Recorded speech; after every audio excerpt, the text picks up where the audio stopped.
Hi, everyone. Welcome to episode 6 of Fueling Tomorrow. I'm your host, Erin Bailey, and today I am joined with Tracee Bentley, the president and CEO of PSP, the Permian Strategic Partnership. And Tracy, thanks for joining us. Thank you for having me. Today, we get to talk about a very exciting campaign that you guys have. But before we start, I want you to dive in a bit for the listeners that maybe don't know what PSP is about what you guys do in the Permian Strategic Partnership.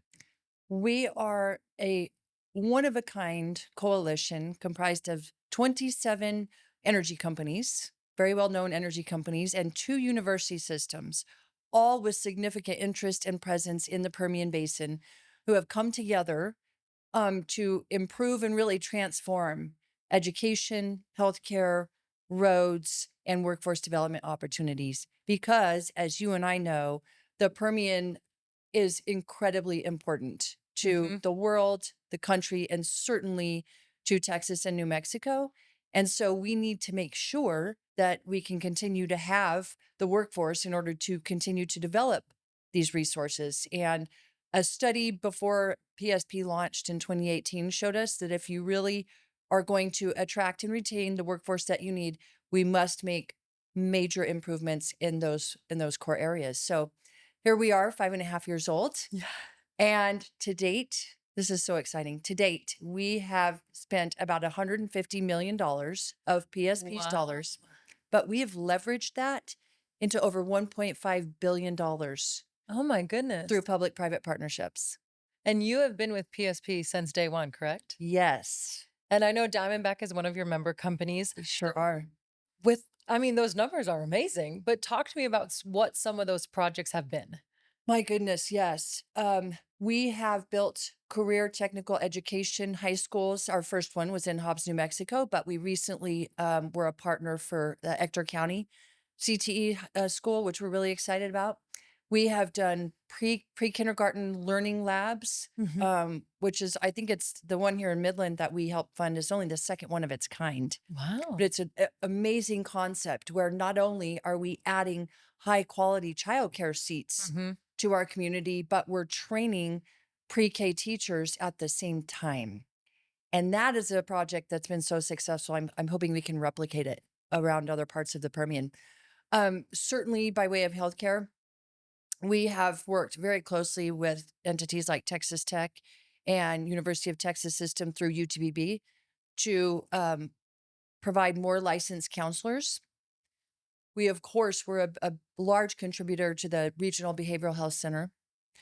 Yes. And we've done residencies for more family doctors, more surgeons, more cardio docs, all of which we need desperately here. And so our work in healthcare we're seeing the fruits of our labor there as some of these students start to graduate and go right into our workforce. And isn't it amazing when you put all these things in place and then you see the workforce really develop from they start and then they come back and work in Midland? It has been so surreal thinking about the timeline about when this idea came to be at a little conference table in PSP's You're like, "Who very knew?" modest office, and now here we are. And it took so many important partners and players to come together, and it is really amazing. I can't think of another position or organization where you get to where you get to develop an idea and then watch it happen almost in real time. Yeah. It's fascinating. It really is. But the reason we're here today, we could talk about all those projects. Probably, maybe we'll bring you back for another I would episode. love that. But it's the Permian Boats campaign. This is the third year that the PSP has done this. So talk to you about why, well, all of the initiatives that you talk about in those projects, voting the right people in place really has a part in helping with that. So talk to me about why PSP started that campaign in the first place. So it was shortly after I arrived here. So in 2019, um, I was so excited to get registered to vote in Texas and to really to participate.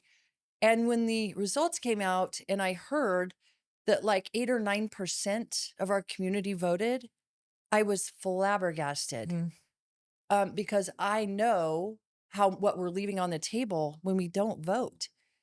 And so when I started to inquire as to why people weren't voting, I got several answers, but the main ones were where I'm only going to be here for a couple of years. And so, I don't feel right about helping shape decisions when in fact, this isn't my long term home. Got a lot of that. Okay. The second thing that I got a lot of was my vote doesn't matter. I mean, I'm only one vote, right? Everybody else will kind of take care of this. My vote actually doesn't matter. Both of those, as you know, are incorrect. Yes. Number one, even if it's true you're only going to live here for a couple of years, why not make it better for future generations and for Mhm. those who came here? That's not a reason to disengage and not vote. And the part about only what does my vote matter? You and I both know we have literally lost game changing elections in this town for 25 votes. Yes. So you cannot tell me that every vote Well, doesn't and matter. especially when you have less than 10% of people Yes, voting, those numbers really matter. they matter. And to your earlier point, we are going to continue to progress as a community and really reinvest in ourselves that we desperately needed to do for a long, long time. Mhm. This community deserves those reinvestments, and we get those done through using the power of our vote. And with that little number voting in the Permian, what are the different ways that this campaign is trying to engage citizens and educate them on why voting is so important? I think to some, um, getting registered to vote and then figuring out where to go to vote and then how do I get the vote, I think that can all be a little bit intimidating. Mhm. If you haven't been voting your whole life like some of us. And so we're trying to put it into simple steps. Here's where you can go to register and the importance of registering. Here's your time to early vote. Here's all the places that you can go to early vote in person and then day of course, so that it's all packaged in orderly fashion for people. And secondly, I think if people understood the things that you and I just talked about, like, oh wow, I want to go vote Mhm. because it's a powerful vote.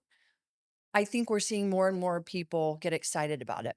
So our campaign talks about that. It's in Spanish and English.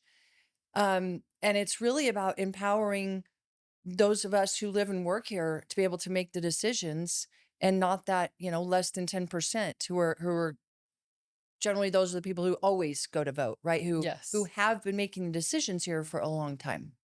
And it's great. It's just that is the most mind-blowing number to me when you think that that few percentage of the Yes. population is really the ones that are setting the way for everything that's happening in the Permian Basin. It sure is. And what I like to tell people is people get really excited to vote, and we usually see that number go up in a presidential year, right? Because you're Yes. voting for the president, Mhm. which is good. But I like to remind people, yes, of course, who's president of the United States absolutely affects us, but not nearly in the way that our mayors, our city council, our school board members, and bond elections, those impact literally our personal day to day lives.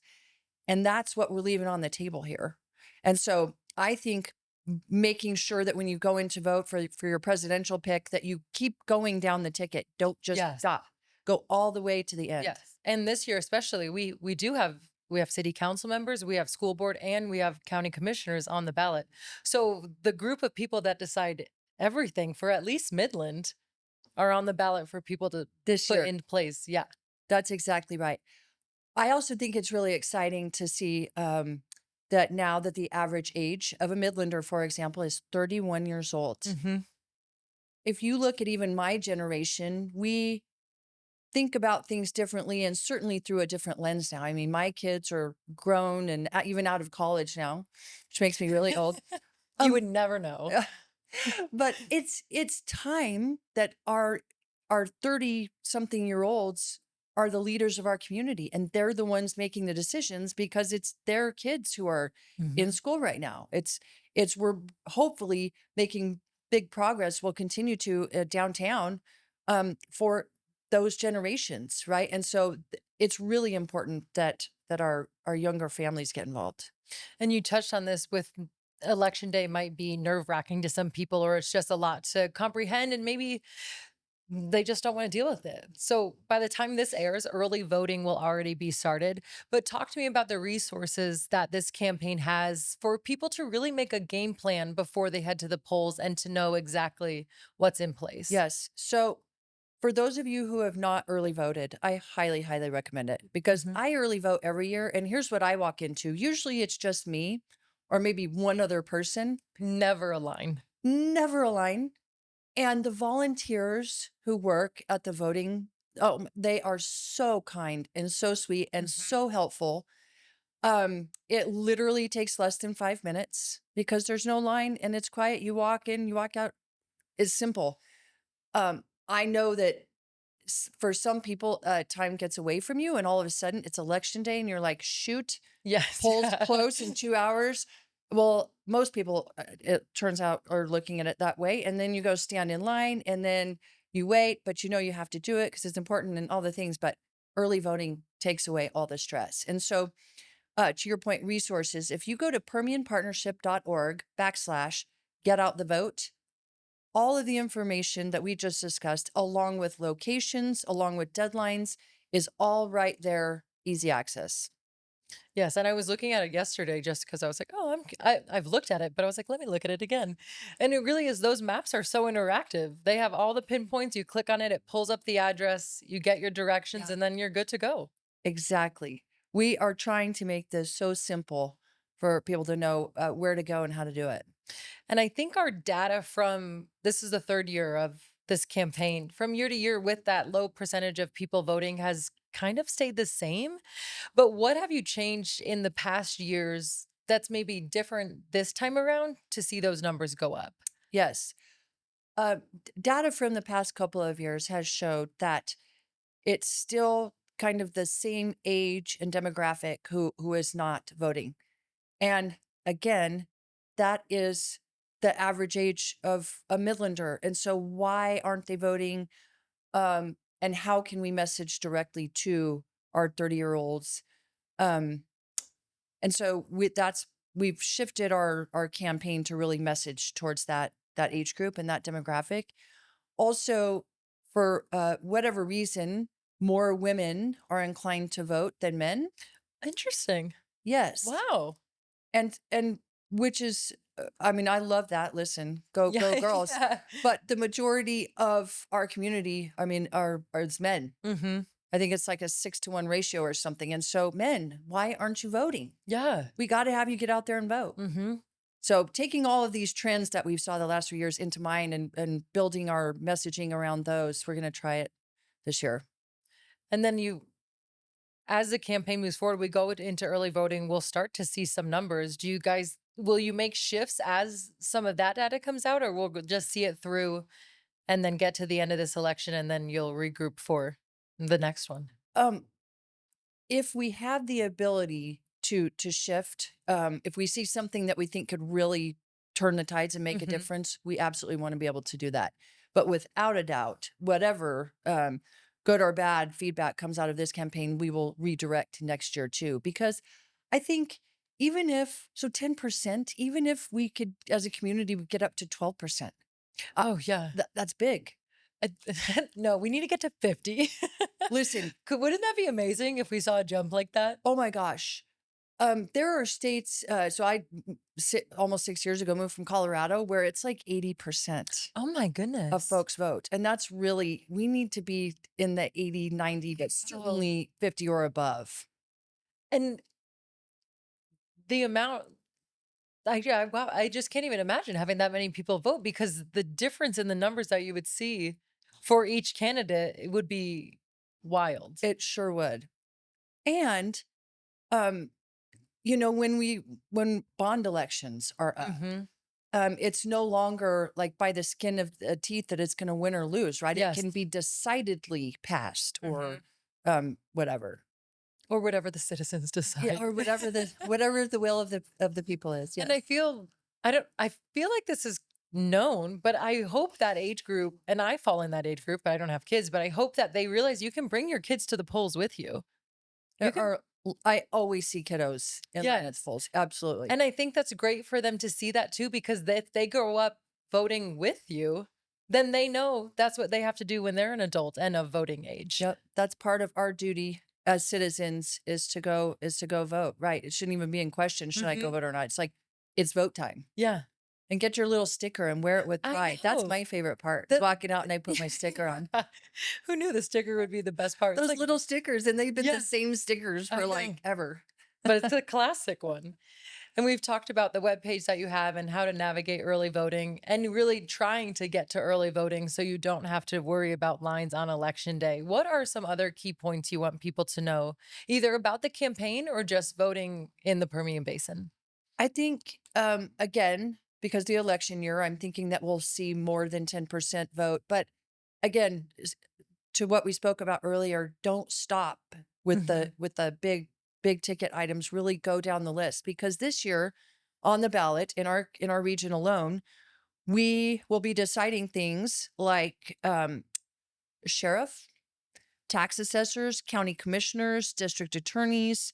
Odessa College has a bond for Ector County. New Mexico has a constitutional amendment to expand tax exemptions for disabled veterans. Wow. Big one. Lee County has bond projects up for funding new buildings as well. And in Eddy County, New Mexico, there's a bond for a new career technical education facility that Okay. we are really excited about.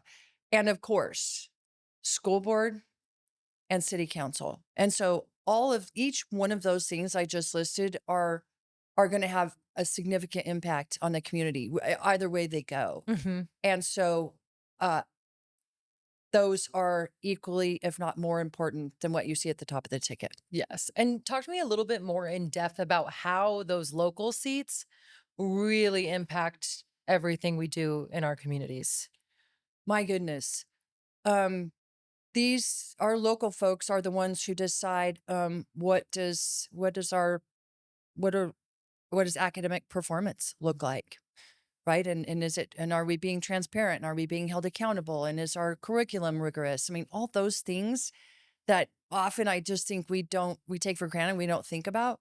Those are decided by people that we elect. Yes.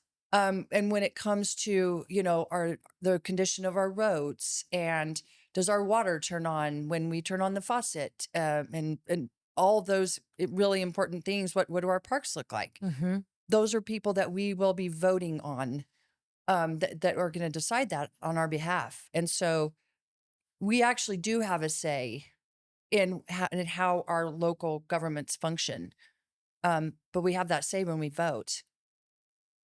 And I think, and if people, we would really hope that everyone does their research before they head to the polls so they can make that educated decision to put the people in place that they want to see serve their community. And I know those links are on the website as well, but then they Yes. can also go to the county elections office for whatever county they live in. And then also, at least for Midland, you can find candidate information or at least who's filed on the City of Midland's website. Exactly. Is there anything else that you'd like to add? I feel like we touched everything. I think we did too. I will say one final. We saw this in 2019. PSP ran a census campaign, and it reminds me of this because most people in our area don't fill out the census for the reasons that they don't vote. Okay. And the what we're leaving on the table when we Yes. don't have our voices heard, not only is it huge economically to our Mhm. region, but it's future development and future opportunity. And we're leaving out the ability to have, new art museums and new progress that our community really deserves. And so if you're not doing it for you, or for maybe your kids are out of the house too, think about how do we want Midland to look? Actually, how do we want the Permian to look 10 years from now? Do we want it to look the exact same?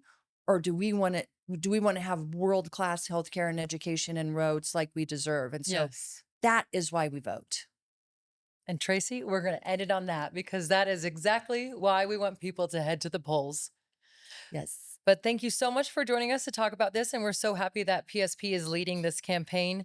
And we hope that our numbers increase. when we get everything back after Election Day. I do too. Thank you so much for having me. And thank you to Course. Diamondback Energy for being one of our very important member companies at PSP. Thank you so much.